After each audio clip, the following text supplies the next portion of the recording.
While not featured as often as other monsters, the Haunted Mask is still an icon of Goosebumps. Whoever wears the mask can't take it off, and it begins to alter their mind. The thing is scary, and as Goosebumps has evolved, so has the Haunted Mask. But which version of the Haunted Mask is the best? Well, let's start out by looking at the worst. At the very bottom, we have the Haunted Mask from the classic Goosebumps audiobooks. In 2015, Scholastic released audiobook versions of some of the original Goosebumps books. Haunted Mask was one story that got the audio treatment. The whole thing is produced well enough, but the voice the narrator uses for the actual Haunted Mask isn't the best. No! Carly Beth shrieked again in her new raspy voice. Take it off! Take it off! No! To be fair, I'm sure they had limited time and resources when recording this, but that isn't what I think the Haunted Mask would sound like. Again, I don't want to sound too harsh, but this sounds like the voice a parent would use when they're reading the book to their kid. While this is the worst version of the Haunted Mask, look on the bright side, it only gets better from here. You might be surprised, but I'm putting the Goosebumps movie version of the Haunted Mask as the second worst. The main reason is that the mask barely appears in the film. If you aren't careful, you'll completely miss it.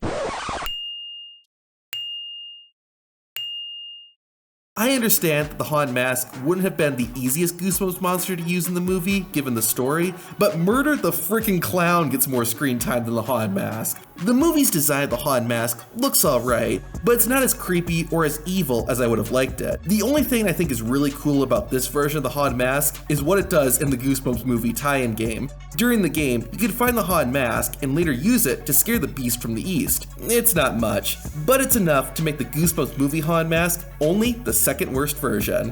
The Haunted Mask improves slightly in Goosebumps Horror Town. This version of the mask isn't that deep just because of the nature of the Horror Town game, but I do like the design of it for the most part. It's cool seeing the Haunted Mask animated. It has that evil edge the movie version was missing, which is kind of weird when you think about it. Although, I think the creators went a bit too far. One of the things that made the Haunted Mask creepy was that you could still tell it was Carly Beth underneath it. This version of the mask looks like a completely different person is wearing it.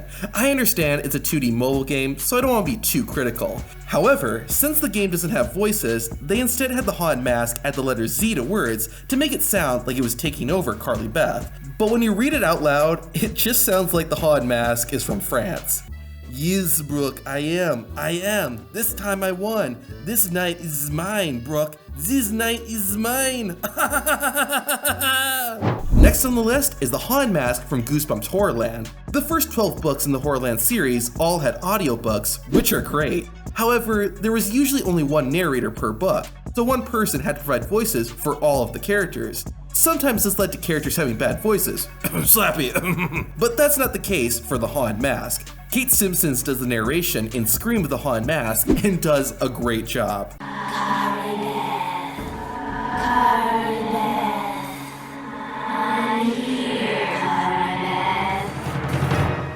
Once Carly Beth eventually puts on the Haunted Mask, she sounds even better. You're doomed, Laura! Tonight, you face your doom! I would have preferred if the voice sounded just a little bit more evil and monstrous, but it's still good. Unfortunately, when the Haunted Mask appears again in Escape from Horrorland, they got someone else to do the voice, and... You're next! Do you think you can just stand there? Do you think you can escape my rage? Yeah, it's not as good. While that does lower my ranking for the Horrorland version of the Haunted Mask, Kate Simpsons still does a fantastic job of bringing this evil mask to life with just her voice. And the best version of the Haunted Mask is the TV show.